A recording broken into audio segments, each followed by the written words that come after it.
നമ്മൾ എല്ലാത്തിനും കുറ്റപ്പെടുത്തും, അല്ലെങ്കിൽ എന്തെങ്കിലും വന്നാൽ മറ്റുള്ളവരാണ് ചെയ്തതെന്ന് പറഞ്ഞാൽ കുറ്റം അങ്ങോട്ട് ചാർത്താനായിട്ട് ശ്രമിക്കും. ഇതാണ് ഇവിടെ നടക്കുന്ന മുഴുവൻ. ഇപ്പം തന്നെ കോർപ്പറേഷൻ പറയുന്ന റെയിൽവേയുടെ കുഴപ്പം കൊണ്ടാണ്, റെയിൽവേ പറയുന്ന ഇവരുടെ കുഴപ്പം കൊണ്ടാണെന്ന്. അങ്ങനെ പറയുകയാണെങ്കിൽ ഇവിടെ ഒരു ഭരണകൂടത്തിൻ്റെ ആവശ്യമില്ല. ഇപ്പം ഗവൺമെൻറ് പറയുന്നു സെൻട്രലിൽ നിന്ന് പൈസ കിട്ടാത്തതുകൊണ്ടാണ് ശമ്പളം കൊടുക്കാൻ പറ്റാത്തത്. അങ്ങനെയാണ്. നമ്മുടെ വീട്ടിലൊരു കുഞ്ഞ് കരയുമ്പോഴേ സെൻട്രലിൽ നിന്ന് പൈസ കിട്ടിയിട്ടില്ല, അതുവരെ നീ പാൽ കുടിക്കേണ്ടെന്ന് ഏതെങ്കിലും അമ്മ പറയുമോ? അതാണ് അമ്മയുടെ കഴിവ്. മോട്ടിച്ചിട്ടാണെങ്കിലും കുഞ്ഞിനുള്ള ഭക്ഷണം കൊടുക്കും. ആ ഒരു ഇത് നമുക്കില്ല. നമ്മൾ കുറ്റം ആരുടെ പുറത്ത് ചാർത്താം എന്നാണ് ഡിസ്കഷൻ മുഴുവൻ നടക്കുന്നത്. ഇതിനെ എങ്ങനെ രക്ഷിക്കാമെന്നുള്ളതല്ല. ഞാനൊരു പ്രപ്പോസൽ കൊടുത്തിരുന്നു ഗവൺമെൻറ്റിൽ. ഭട്ടതിരിക്കൊക്കെ അറിയാവുന്നതാണ്. ഞങ്ങളൊരു വളരെ ഡീറ്റെയിൽഡായിട്ടൊരു പ്രപ്പോസൽ കൊടുത്തിരുന്നു. പുത്തരിക്കണ്ടത്ത് കേരളത്തിലെ ഏറ്റവും വലിയ കുളം ഉണ്ടാവണം എന്നാണ് അതിനകത്തുള്ളത്.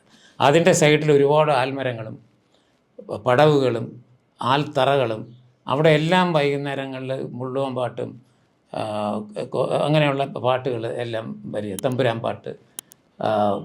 അവിടെ ഈ ചെറിയ തിയേറ്ററുകൾ, നമ്മളെ ഓലമേഞ്ഞ തിയേറ്ററുകൾ, പഴയ രീതിയിലുള്ള തിയേറ്ററുകൾ, അല്ലെങ്കിൽ വൈക്കോൽ കൊണ്ടുള്ള തിയേറ്ററുകൾ, അവിടെയൊക്കെ പ്രോഗ്രാംസും, അങ്ങനെ ഒരു കൾച്ചറൽ സെൻറ്റർ ഈ എറൗണ്ട് എ ബിഗ് ടാങ്ക്, ഒരു വലിയ കുളത്തിന് ചുറ്റും പടവുകളിൽ പ്രണയിക്കുന്നവർക്ക് അവിടെ വന്നിരിക്കാം. എന്നിട്ട് പലവിധം ഇതിട്ട് കഴിഞ്ഞാൽ മതി, പല ഇനം പക്ഷികൾ അവിടെ വരും. ചെറിയ മൊയിൽ പോലുള്ള മയിൽ ഒക്കെ അതിനകത്ത് നടന്നു പോകും. നമ്മളൊന്നും ഉപദ്രവിക്കാൻ പാടില്ല, അതിനിടയിൽ കൂടെയൊക്കെ നമുക്ക് നടന്നു പോകാവുന്ന അവസ്ഥ. അങ്ങനെ വലിയൊരു സ്വപ്നത്തിൻ്റെ ഇതുപോലെ എഴുതി കൊടുത്തിരുന്നു. അത് ചീഫ് മിനിസ്റ്ററിനൊക്കെ അതൊക്കെ വലിയ താല്പര്യത്തോടെ ചെയ്യുമായിരുന്നു. ഞാൻ ഒരു സ്റ്റേറ്റ്മെൻറ്റ് കൂടെ പറയാൻ ആഗ്രഹിക്കുന്നു. നമ്മുടെ ഈ ഒരു ഗതി ഇങ്ങനെ മോശമാകാൻ കാരണം, ഒരു ഗതികേടിന് ഇങ്ങനെ ഒരു ഗതികേടിലോട്ട് നമ്മളാകാൻ കാരണം രാഷ്ട്രീയക്കാരാണെന്ന് ഞാൻ പൂർണ്ണമായിട്ട് വിശ്വസിക്കുന്നില്ല. അവർക്ക് 5 കൊല്ലം കഴിഞ്ഞാൽ വീണ്ടും ജനങ്ങളെ കാണേണ്ടവരാണ്.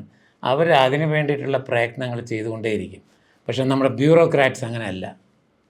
എല്ലാ പ്രോജക്ട്സും ഷെൽവ് ചെയ്യും. അവരെങ്ങനെ നടത്താതിരിക്കാമെന്നുള്ള ഒരു ചിന്തയിലാണ് ഇത് പോകുന്നത്, നമ്മുടെ ബ്യൂറോക്രാറ്റ്സ്. ഇപ്പോൾ ഒരാൾ ലിഫ്റ്റിൽ 2 ദിവസം കുടുങ്ങി, എങ്ങനെയോ രക്ഷപ്പെട്ട് വെളിയിൽ വന്നു. ഹരിനന്ദാണ് എൻ്റെ പേരറിയില്ല. അദ്ദേഹം വെളിയിൽ വന്നു, ഇൻ്റർവ്യൂ ഒക്കെ നടക്കുന്നുണ്ട്, ചർച്ചകൾ നടക്കുന്നുണ്ടൊക്കെ ഉണ്ട്. എല്ലാവരും പിൻ പോയിൻ്റ് ചെയ്യുന്ന വീണ ജോർജ് എന്ന് പറഞ്ഞൊരു മിനിസ്റ്ററെയാണ്. ഒരു ലിഫ്റ്റ് ഓപ്പറേറ്റർ, ഒരു ലിഫ്റ്റ് പ്രോപ്പറായിട്ട് അവിടെ ഒരു ബോർഡ് വച്ചില്ല എന്ന് പറയുന്നതിന് മന്ത്രി അല്ല കുറ്റക്കാരൻ, ആ ബ്യൂറോക്രാറ്റാണ്.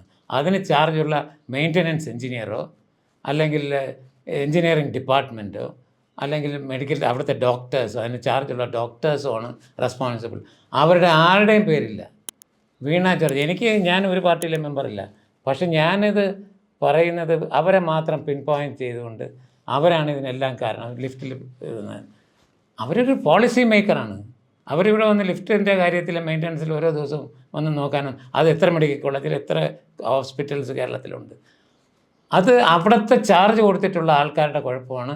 ആ ആളുടെ ഒരു പേര് കൂടെ ഇന്നേ വരെ വന്നിട്ടില്ല പത്രങ്ങളിൽ കുറ്റപ്പെടുത്തിക്കൊണ്ട്. എല്ലാം വീണ ജോർജ് എന്നാണ് പറയുന്നത്.